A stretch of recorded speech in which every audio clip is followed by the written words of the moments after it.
Hello friends, welcome back to my channel. मैं हूं साजिदा नफीस और आप देख रहे हैं गॉड इज़ ग्रेट चैनल। खुदावंद के ज़िंदा जलाली और बाबरकत नाम में आपको मेरा दिली सलाम। मेरा ईमान है कि खुदावंद के फजल व करम से आप खैरियत से होंगे।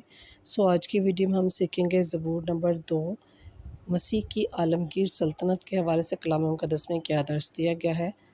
वीडियो को अंत तक ज़रूर देखिएगा और अगर आपको मेरी वीडियो अच्छी लगे तो लाइक और सब्सक्राइब ज़रूर कीजिएगा ताकि आपको मेरी नेक्स्ट आने वाली वीडियो सबसे पहले मिल सके और आप अपने ईमान को खुदावंद पर और ज़्यादा मजबूत और पुख्ता कर सके। चलिए चल कर शुरू करते हैं अपनी वीडियो को और सीखते हैं कि मसीह की आलमगीर सल्तनत ज़बूर नंबर 2 में कलाम मुक़द्दस में क्या दर्स दिया गया है। बाप और बेटे और रूहुल कुद्दस के नाम में आमीन। कलाम मुक़द्दस में कुछ यूँ लिखा है, कौमें किस लिए तैश में आई हैं, अवामुन्नास क्यों बातिल ख्याल बांधते हैं।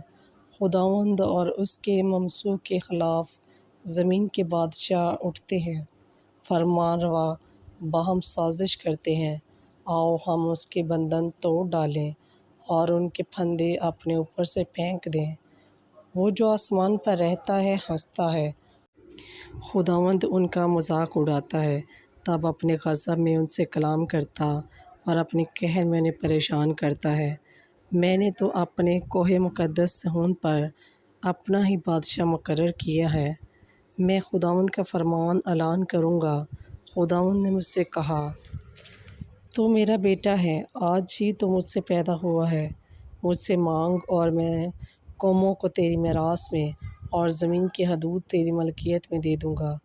तू उन पर लोहे के आसे से हुकूमत करेगा और कुम्हार के बर्तन की तरह तू उन्हें तोड़ डालेगा।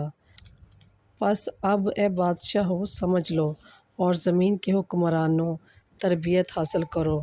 डरते डरते खुदावंद की इबादत करो और उसकी खुशियाँ मनाओ। कांपते कांपते उसकी इताअत गुज़ारी करो। ऐसा न हो कि वो गुस्सा में आ जाए और तुम राह ही में हलाक हो जाओ, जबकि उसका ग़ज़ब जल्द भड़कने को है। उसके तमाम पनाहगीर मुबारक हैं। बस पाक कलाम के पढ़े और सुने जाने पर खुदावंद की ख़ास बरकत हो, खुदावंद का शुक्र हो। बस मेरे अज़ीज़ों, हमें भी हमेशा खुदावंद की इबादत करनी चाहिए और ख़ुशियाँ मनानी चाहिए क्योंकि हम मसीह के पैरोकार हैं। खुदावंद के ग़ज़ब से डरते रहना चाहिए ताकि खुदावंद हमें हमेशा पसंद करता रहे और हम खुदावंद से बहुत सी बरक़ात हासिल कर सकें। खुदावंद इस कलाम के वसीला से आपको और मुझे बहुत सी बरक़ात से नवाज़े। मिलते हैं किसी और नए टॉपिक के साथ और सीखते हैं कि कलाम मुक़द्दस में और क्या क्या इरशादात फरमाए गए हैं। तब तक अपना और अपने प्यारों का बहुत सारा ख्याल रखिएगा। टिल देन, खुदा हाफिज़।